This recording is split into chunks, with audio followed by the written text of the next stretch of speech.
ഇന്നലെ എനിക്കൊരു കോള് വന്നിട്ടുണ്ടായിരുന്നു കേട്ടോ. ഒരു 14-15 വയസ്സായിട്ടുണ്ടാവും. ഒരു മോളെ വിളിച്ചിട്ടുണ്ടായിരുന്നു. എന്നിട്ട് ആൾ എന്നോട് പറയുന്നത് എന്താണെന്നറിയോ?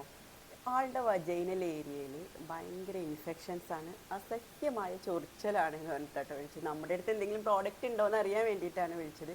അപ്പോൾ വിളിച്ച ആൾ എന്നോട് സംസാരിച്ചപ്പോൾ തന്നെ ഞാൻ പറഞ്ഞിട്ടുണ്ടായിരുന്നത് ആദ്യം നല്ലൊരു സ്കിൻ ഡോക്ടറെ കാണിക്കാൻ വേണ്ടിയിട്ടാണ്.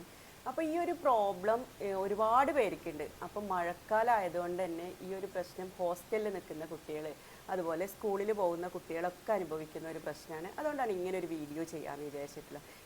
ഇതുപോലൊരു പ്രോബ്ലം നിങ്ങൾക്ക് ഉണ്ടാവും. നമ്മുടെ വൾവ ഏരിയയിൽ ഭയങ്കര ചൊറിച്ചൽ, അതുപോലെ തന്നെ ഇച്ചിങ് പോലത്തെ പ്രശ്നങ്ങൾ കേട്ടോ.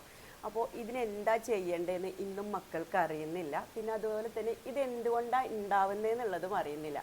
ആദ്യമായിട്ട് പറയുന്നത്, നമ്മൾ ഈ മഴക്കാല സമയത്തെങ്കിലും കോട്ടൻ്റെ പാൻറ്റീസുകൾ യൂസ് ചെയ്യുക. പിന്നെ അതുപോലെ തന്നെ നല്ല ഹൈജീനായി വെക്കുക. നമ്മൾ ഈ ബനിയൻ ക്ലോത്തിൻ്റെ ഡ്രസ്സുകൾ ഒഴിവാക്കിയിട്ട് കോട്ടൺ ഡ്രസ്സുകൾ യൂസ് ചെയ്യുക. ഹൈജീനായി വെക്കുക എന്ന് പറയുമ്പോൾ നല്ല സോപ്പിട്ട് കഴുകുക എന്നല്ല കേട്ടോ അതിൻ്റെ അർത്ഥം. നന്നായിട്ട് ചെറിയ ചൂടുവെള്ളത്തിൽ കഴുകി നല്ല വൃത്തിയാക്കി ഡ്രൈ ആക്കി വെക്കുക എന്നുള്ളതാണ്.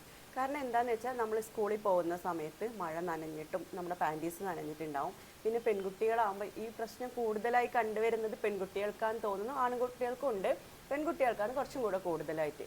അവർക്ക് വൈറ്റ് ഡിസ്ചാർജ് ഉണ്ടാവുന്ന കുട്ടികളുണ്ടാവും. അപ്പോൾ ആ സമയത്ത് രാവിലെ മുതൽ സ്കൂളിൽ പോയിട്ട് വൈകുന്നേരം വരെ ഇരിക്കുന്ന സമയത്ത് നമ്മുടെ പ്രൈവറ്റ് പാർട്ടിൽ വജൈനൽ ഏരിയയിലൊക്കെ ശരിക്കും വെറ്റായിട്ടാണ് ഉണ്ടാവുക. നമ്മുടെ പാൻറ്റീസുമായിട്ട് വെറ്റായിട്ടിരിക്കും. അപ്പോൾ അതുകൊണ്ട് തന്നെ മക്കൾ സ്കൂളിൽ നിന്ന് വന്ന പാട് ചെയ്യേണ്ട ഒരു കാര്യം എന്ന് പറഞ്ഞാൽ, നമ്മുടെ പാൻറ്റീസ് ഊരിയിട്ടിട്ട് നമ്മൾ നന്നായിട്ട് ചെറിയ ചൂട് വെള്ളത്തിലാണ് കേട്ടോ കഴുകേണ്ടത്. അല്ലാതെ എല്ലാവർക്കും നമ്മളെപ്പോഴും നല്ല വൃത്തിയായി കഴുകുക എന്ന് പറയുമ്പോൾ ആദ്യം ഉദ്ദേശിക്കുക സോപ്പിട്ട് വൃത്തിയായി കഴുകുക എന്നുള്ള, സോപ്പിട്ട് കഴുകുക എന്നുള്ളതല്ല. നന്നായിട്ട് ചെറിയ ചൂടുവെള്ളത്തിൽ കഴുകുക. ചെറിയ ചൂടുവെള്ളത്തിൽ വേണമെങ്കിൽ 2 ആര്യവേപ്പിൻ്റെ ഇലയൊക്കെ ഇടുകയാണെങ്കിൽ ഒന്നും കൂടെ നല്ലതാണ്. എന്നിട്ട് കഴുകിയതിന് ശേഷം ഒരു കോട്ടൻ്റെ തുണിയെടുത്ത് നന്നായി ഡ്രൈ ആക്കി വെക്കുക. അപ്പോൾ ഒരു പരിധി വരെ നമുക്ക് ഈ ഒരു പ്രശ്നം മാറിക്കിട്ടും കേട്ടോ. പിന്നെ അത് മാത്രമല്ല, നമ്മുടെ പാൻറ്റീസ് നല്ല വെയിൽ കൊണ്ടിട്ട് ഉണങ്ങണം.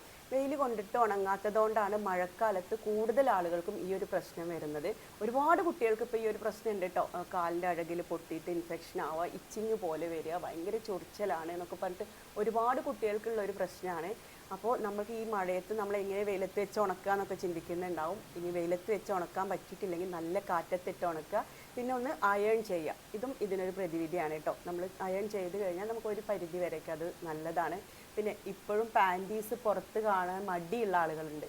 നമ്മൾ ഡ്രസ്സ് ഒരുപാട് ആളുകളെ കണ്ടിട്ടുണ്ട്. ഡ്രസ്സ് ആദ്യം ഇടും, അതിൻ്റെ അടിയിൽ ആരും കാണാതിരിക്കാൻ വേണ്ടി പാൻറ്റീസ് ഉണക്കുന്നൊക്കെ ആളുകളുണ്ട്. അപ്പോൾ ഈ ഒരു മഴക്കാലത്ത് നമ്മുടെ പ്രൈവറ്റ് ഏരിയ ഒക്കെ നല്ല ഹൈജീനായി വെക്കുക. ഇതൊന്നും ഒരാൾ പറയുന്നതോ കേൾക്കുന്നതൊന്നും അത്ര പ്രശ്നമുള്ള